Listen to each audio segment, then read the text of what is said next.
राज्यातील गुंतवणूक महायुतीचं सरकार बाहेर नेत असल्याचा आरोप विरोधकांकडून सातत्यानं केला जातो। मात्र हाच आरोप खोडून लावत उपमुख्यमंत्री देवेंद्र फडणवीस यांनी थेट परकीय गुंतवणुकीची आकडेवारीच जाहीर केली आहे।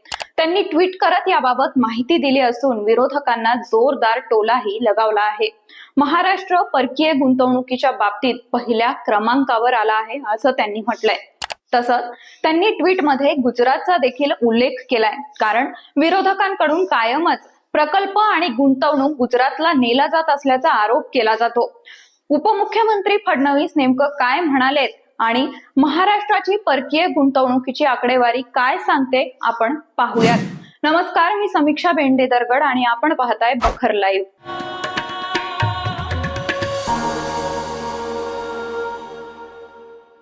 सत्ता संघर्षानंतर राज्यात महायुतीचं सरकार आलं आणि त्यानंतर विरोधकांकडून सातत्यानं सरकारला घेरलं जातंय।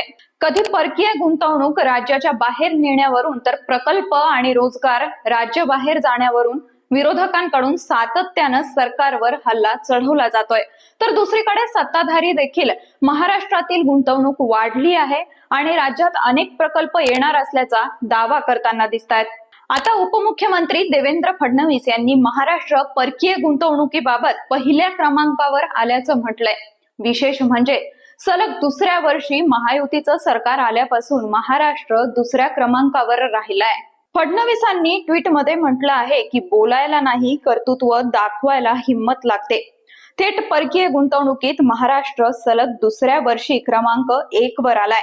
FDI आकर्षित करण्यात महाराष्ट्र 2022-23 मध्ये क्रमांक 1 वर राहिल्यानंतर आता 23-24 या आर्थिक वर्षात सुद्धा पहिल्या क्रमांकावर आला आहे। केंद्र सरकारच्या DPIIT नं काल 30 मे रोजी ही आकडेवारी जाहीर केली आहे। या आकडेवारीनुसार महाराष्ट्रानं गेल्या वर्षीपेक्षा अधिक परकीय गुंतवणूक या वर्षी प्राप्त केली आहे। पुढे फडणवीसांनी आकडेवारीच्या माध्यमातून महाराष्ट्रात गेल्या 2 वर्षात झालेल्या परकीय गुंतवणुकीबाबत माहिती दिली आहे। 2022-23 या आर्थिक वर्षात 1,18,422 कोटी रुपयांची गुंतवणूक झाली, तर 2023-24 या आर्थिक वर्षात 1,25,101 कोटी रुपयांची गुंतवणूक झाली आहे। याशिवाय फडणवीसांनी असं म्हटलं आहे की या आर्थिक वर्षातील गुंतवणूक ही गुजरातमध्ये प्राप्त झालेल्या एकूण गुंतवणुकीपेक्षा दुपटीहून अधिक आहे, तर दुसऱ्या क्रमांकावरील गुजरात आणि तिसऱ्या क्रमांकावरील कर्नाटकच्या एकूण बेरजेपेक्षाही ही अधिक आहे। पुढे फडणवीसांनी महाविकास आघाडी सरकारचा उल्लेख करत विरोधकांवरही जोरदार टीकास्त्र डागला आहे। महाविकास आघाडीच्या काळात गुंतवणूक आकर्षित करण्यात पिछाडलेला महाराष्ट्र पुन्हा सलग 2 वर्ष पहिल्या क्रमांकावर आहे। महाराष्ट्रातील जनतेचं मी मनापासून अभिनंदन करतो असं फडणवीस म्हणाले। बोलायला नाही तर कर्तृत्व दाखवायला हिम्मत लागते असं म्हणत फडणवीसांनी या ट्विटची सुरुवात केली आहे। तर दुसरीकडे पुण्यातील हिंजवाडीमधील प्रकल्प वाहतूक कोंडीमुळे बाहेर गेल्यावरून राष्ट्रवादीच्या शरद पवार गटाच्या खासदार सुप्रिया सुळे यांनी नुकतंच राज्य सरकारला थारेवर धरलंय। त्यांनी याबाबत थेट ट्रिपल इंजिन सरकार जबाबदार असल्याचं विधान केलंय। महाराष्ट्राच्या ट्रिपल इंजिन सरकारचं आणखीन एक अपयश, कारण फॉक्सकॉनची कंपनी पुणे जिल्ह्यातून गेली, अनेक इन्व्हेस्टमेंट्स राज्यातून दुसऱ्या राज्यात जात आहेत आणि हिंजवडी राजीव गांधी इन्फोटेक पार्क जे आदरणीय पवार साहेबांची दूरदृष्टी म्हणून त्यांनी सुरू केलं, फेज 1, फेज 2, फेज 3, त्याचं सगळं इन्फ्रास्ट्रक्चर प्लॅनिंग, टॅक्स प्लॅनिंग, त्या काळामध्ये खूप मोठ्या संख्येने देशातून लोक इथे इन्व्हेस्टमेंट करायला आले आणि आज तुम्ही बघताय काय परिस्थिती आहे। गेले अनेक वर्ष इथलं सगळं इन्फ्रास्ट्रक्चर असेल, पाण्याचे प्रश्न असतील, याच्यासाठी दर आठवड्याला मी स्वतः अनेक मीटिंग्स घेतलेल्या आहेत, अनेक पालकमंत्र्यांबरोबर चर्चा केली, इंडस्ट्री सेक्रेटरीबरोबर चर्चा केली आहे, MIDCशी चर्चा केली आहे आणि याच्यातून मार्ग काढण्यासाठी सगळ्यांनीच मिळून खूप प्रयत्न केले, पण सरकार सिरियस नाही आहे।